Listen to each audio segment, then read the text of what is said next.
snowstorm was raging outside. The wind howled, the shadows shook and cluttered.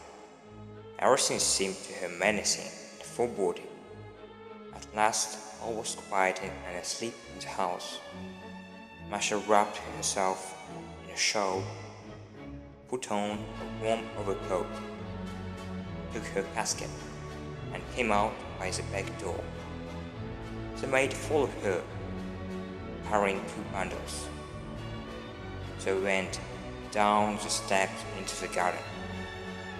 The snowstorm did not abate. The wind blew against them, as they tried to stop the young criminal. They had a struggle to reach the end of the garden.